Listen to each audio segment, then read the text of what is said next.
very quickly and very briefly. The first part of the discussion was actually extremely interesting as it explored the difference between the two important concepts of independence versus recognition.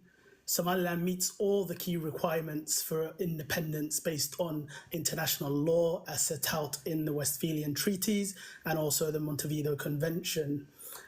Therefore, Somaliland is not actually after independence or statehood, but in fact, it's after international re-recognition, which is the sovereign prerogative of individual states. What I mean by this is that each country chooses what country they recognize, and this is not dictated by international bodies such as the United Nations. And this is actually shown by the fact that some recognized countries have actually previously chosen to leave the United Nations, such as Pakistan, and others have actually never joined, such as Switzerland. Somaliland received its independence via royal proclamation from the late Queen of Great Britain on the 26th of June 1960. This proclamation legally terminated the protection agreements with Somaliland or the Somaliland Protectorate, and Somaliland Protectorate became an independent country called Somaliland State. And it's important to note here that at this time, Somaliland had its own constitution, council of ministers, judiciary, parliament, and much more, with multiple elections actually having been held in Somaliland already at this point. The next point that was discussed was about the sham and illegal act of union between Somaliland State and the UN trusteeship Somalia Italiana. The Act of Union Somaliland's elected parliament of 1959 agreed to was never actually legally ratified with Somalia Italiana. What they did was they passed the Sham Act, which in effect led to the annexation of Somaliland into what is the illegal Somali Republic, or what they call it at least. The acts of the fascist dictatorship of the illegal Somali Republic led to the birth of a lawful liberation movement called the Somali National Movement, or better known as the SNM. And the SNM ousted the occupying Somali Republic and restored the sovereignty of Somaliland on May 18, 1991. It's important to stress here that this is not Somaliland's Independence Day, but the day our sovereignty was restored from the Somali Republic who illegally annexed Somaliland. Why? Because 26th of June 1960 is Somaliland's Independence Day, as I stated earlier, which was granted via royal proclamation.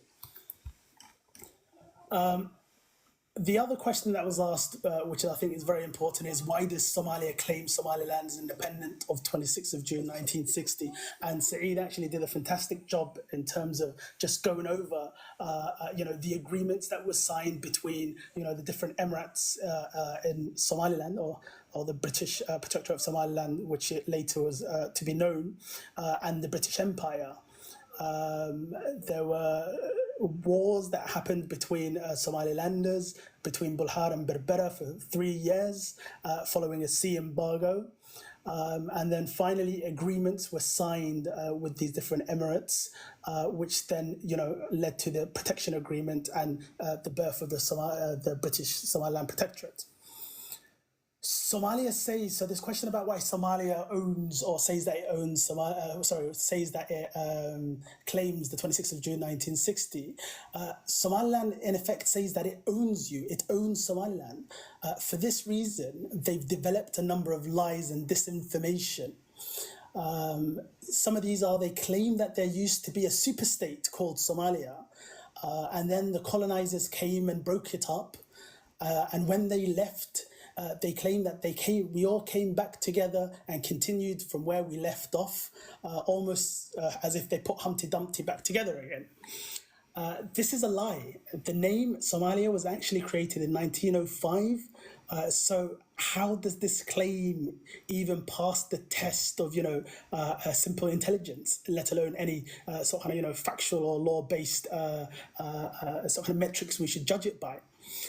They claim Somaliland was actually a region of Somalia. Again, this is fake, as both had their own regions internally, and the intention was for Somaliland and the UN trusteeship to actually unite. But as stated earlier, the Act of Union was actually never ratified. So this itself, again, is fake and disinformation. There are many sort of examples which Saeed actually mentioned, which is also very helpful to stress this point of unions between two entities or two countries, such as Sweden and Norway and Senegambia.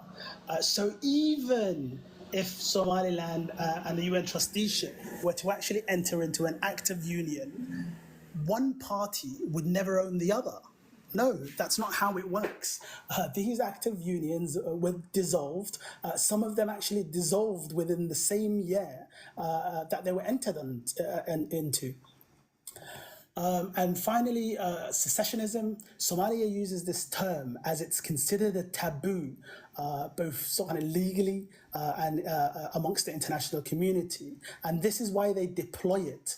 They use this term in order to delegitimize Somaliland's claim, which is, as discussed earlier, based on international law and which has been demonstrated, and the world now knows. However, our failings, we have not set the record straight, and most of the world, unfortunately, now believes that Somaliland is actually a breakaway region of Somalia, further stressing this disinformation, the importance of challenging and tackling this disinformation utilized by Somalia for many, many, many years. And the final point, I'll touch upon in this quick recap, is the African Union fact-finding mission of 2005. This fact-finding mission found that Somaliland is actually not a region breaking away from a state, which obviously, as I mentioned, was claimed or is claimed by Somalia. But what they found that Somaliland is actually based on solid legal grounds, which as a result will not support Somalia's claim, which states that a Pandora's box will open, which there will be multiple regions seceding from what is termed the parent state. Somaliland is extremely different. So what that shows us is Somaliland's case is based on laws, is based on facts, and is based on history, which actually cannot be disputed. And it's important for each and every one of us, as Saeed said, to act as ambassadors and to actually push the correct message, the correct narrative, because Somaliland, is not built on lies like Somalia and does not need these lies. Thank you very much, Abdurrazzaq. I'm going to pass the mic back over to you and Amal and everybody else and everyone listening as well.